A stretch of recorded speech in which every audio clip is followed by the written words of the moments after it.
With every instance of scientific advancement, we are inching towards our own destruction.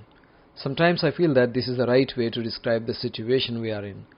Besides good, the technological advancements have always brought something bad. That is what happened in Ukraine in the year 1986 when a nuclear power plant in Chernobyl exploded. It happened when the nuclear power plant was operated with inadequately trained personnel. Several people died. About 6,500 people were diagnosed with thyroid cancers. Around 350,000 people were evacuated from the place. Hello friends, welcome back to ESL DRILL. I am MNB Achari. This is part 3 of the lesson A Tale of Three Villages. This is about Vorobyov village, Ukraine, USSR. You know, USSR is Union of Soviet Socialist Republics. Let's get into the lesson now. Let me read this paragraph. It happened on April the 26th, 1986. I remember the date because it was my mother's birthday. We heard the explosion early in the morning. We didn't worry, because there had been explosions before from Chernobyl. But this one was bigger. Everyone stopped what they were doing and listened. Then we ran out into the garden. We could see a cloud of white smoke coming from the nuclear reactor. Natasha Ravenko wiped her hands nervously on her apron. Tears came to the corners of her eyes and slid slowly down her pinched pale cheeks. We understand that the narrator is Natasha Ravenko. Now, whatever we see in the quotation marks is said by Natasha Ravenko, the narrator. Okay, so it happened on April the 26th, 1986. What happened on that date? It was actually an explosion. There was an explosion. So let's look at the meaning of the word explosion. It's a noun which means the sudden violent bursting and loud noise of something such as a bomb exploding. Here it's not because of the bomb explosion, it's because of the nuclear reactor in Chernobyl exploding. A nuclear reactor in Chernobyl. Let's look at Chernobyl here. That's a place, the place near Ukraine where nuclear power plant was set up. Okay, the narrator Natasha Ravenko says that she didn't worry. Actually, they didn't worry about this explosion because they had heard many explosions like this before from this place, Chernobyl, where this nuclear power plant was set up. But she thought that this one was bigger. This explosion was bigger than all other explosions that she heard before. Everyone stopped what they were doing and they listened. They ran into the garden and Natasha says that they could see a cloud of white smoke coming from the nuclear reactor. They saw smoke coming out of a nuclear reactor. Natasha wiped her hands nervously on her apron. So look at this here. We have already discussed that there was an explosion here.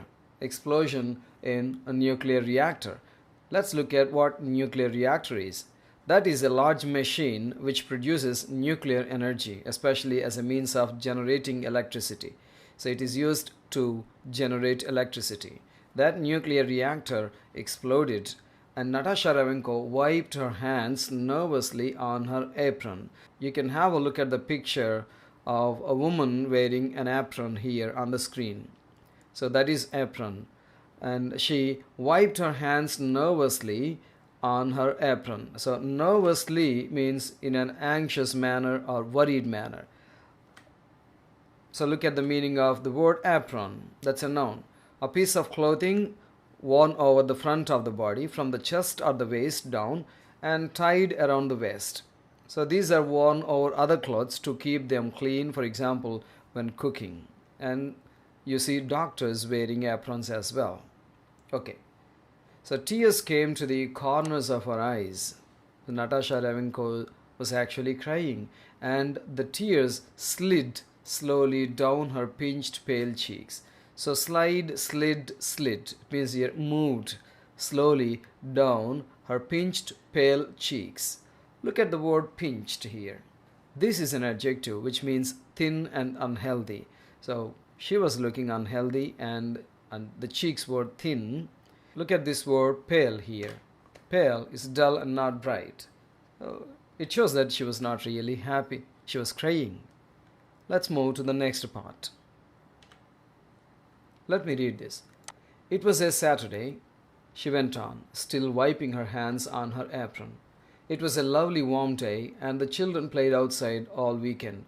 Even when the dust began to fall, they still played outside. They picked up handfuls of it and threw it at each other, laughing. It was Wednesday before the loudspeaker van came to the village, telling us to keep our children indoors and not to touch the radioactive dust. So it was a Saturday. It was also the birthday of Natasha's mother. That's why she remembered the date particularly well. And Natasha, she continued wiping her hands on her apron. She was still wiping her hands on her apron. So we already discussed it. So she was rubbing her hands on her apron. So it was a lovely warm day and the children played outside all weekend, Saturday, Sunday, weekend.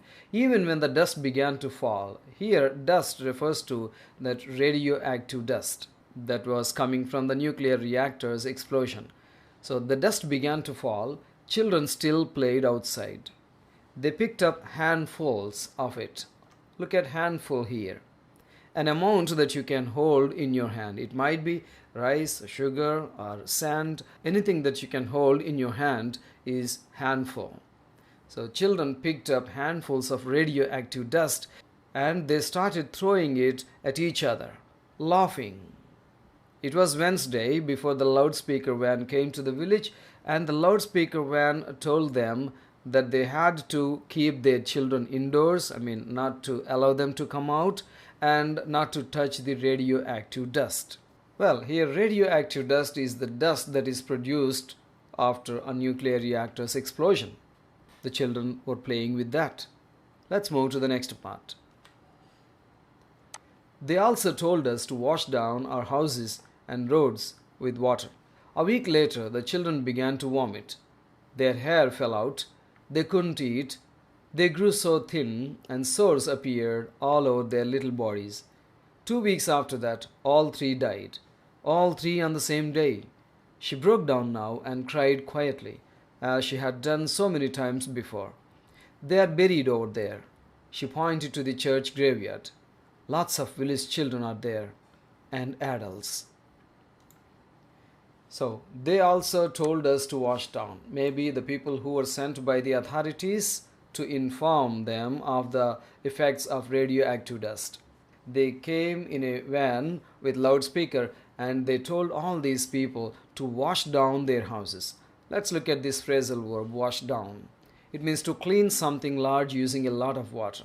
Because of the fact that the radioactive dust almost settled on the roads and on their houses, they asked them to wash down their houses, to clean them completely using a lot of water.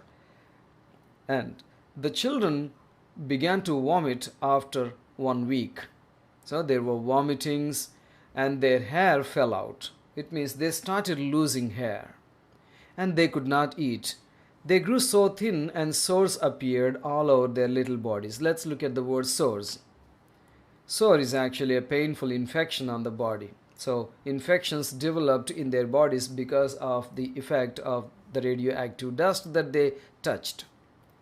And 2 weeks after that, all three children died.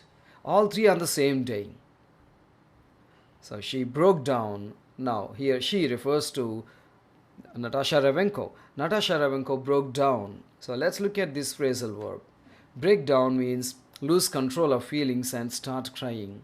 So she lost control of her feelings when she said that 3 children died on the same day. She lost her control over her feelings and then she started crying again. And this time she cried quietly, in a silent way, as she had done so many times before. This is not the first time she cried. So whenever she remembered that ghastly incident, she cried. They are buried over there. Look at that in the quotation marks again. That is Natasha's words. They are buried over there. So let's look at that here. Buried. This comes from bury, B-U-R-Y. It's not bury, it's not bury. B-U-R-Y, bury. It rhymes with merry, cherry, very. Bury means to place or to put a dead body in the ground.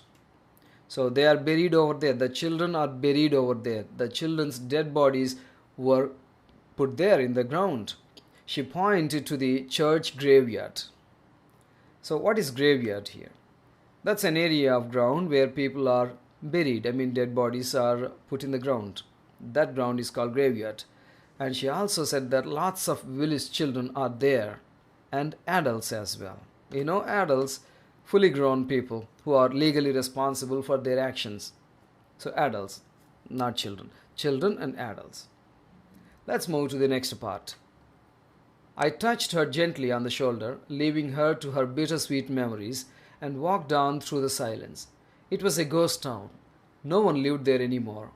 They had either died or been forcibly evacuated. The fields were barren.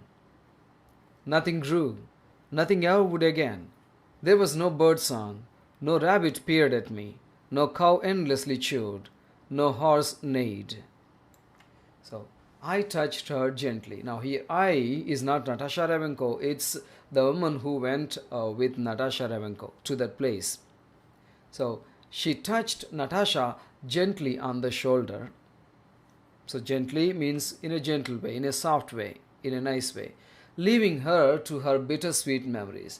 The speaker here wanted to leave Natasha Ravenko to her memories. What kind of memories were they? What kind of memories did Natasha have? She had bittersweet memories. Let's look at what they are. Bittersweet memories are memories that are both good and bad. Both give positive feeling and negative feeling as well. The bitter memories were that she lost her children, and the sweet memories were that she could at least see the children's graves, children's tombs. And she walked down through the silence. So it was silent everywhere. It was a ghost town. Let's look at that. A ghost town is a deserted town. It means a town which is left by people and there are no inhabitants. There are no people who live there. That's ghost town. No one lived there anymore. They had either died or been forcibly evacuated. So the people who went away from there were forcibly evacuated by the government or they died. Let's look at evacuated here. Evacuate is a verb which means move people from a place of danger to a safer place. So the people who were alive were moved to a safer place. So not with their permission, of course, they were forcibly evacuated. The authorities forced the people to evacuate because the people were not willing to go. The fields were barren. It means not good enough for plants to grow. When we talk about land or soil, we use this word barren, especially. Okay, let's move to the next one. Nothing grew, nothing ever would again. The woman with Natasha Ravenko said that nothing would ever grow again there, no crops. There was no bird song. It means that there were no birds. No rabbit peered at me. So look at this here, peer. To look closely or carefully at something. You know very well, if you have observed rabbits, they keep running, they suddenly stop and then start looking around. They look at people, they look at things around. So there was no rabbit to stop and peer at me. No cow endlessly chewed. Chew means to bite food into small pieces. You know how cows and buffaloes do that. They chew the food. They bite food into small pieces in mouth. Now, there are no cows to do that. No horse neighed. Let's look at neigh here. When a horse neighs, it makes long high sound. And to make such sounds, there were no horses. In fact, there's nothing. Let's move to the next part. Natasha caught me up as we boarded the bus marked Moscow. Thank you for coming with me, she said. I wanted to see the graves and the house again before I die. Natasha caught me up. Let's look at this phrasal verb, catch up. Catch, caught. Reach somebody who is ahead by going faster. So Natasha caught me up means Natasha reached me by walking faster or by moving faster. And as we boarded the bus marked Moscow. You know, Moscow is the capital city of Russia. So boarded. So let's look at this here, board. Means to get on a ship, train, plane, bus, etc. Here we are talking about bus. So both of them boarded the bus which was marked Moscow. So they were going to Moscow now. "Thank you for coming with me," she said. Natasha said. Natasha thanked the woman for coming with her. And Natasha also said that she wanted to see the graves of the children and the house again before she died. She's okay now, she's alive now, but she wanted to see the graves and the house where they lived before. So, graves. We looked at graveyard before, now we have grave here. Grave is a place in the ground where a dead person is buried. Okay, that's it. Thank you very much for watching. I hope you like this. If you have really liked it, hit the like button, share and subscribe to the channel. Thank you very much. I'll see you in my next video.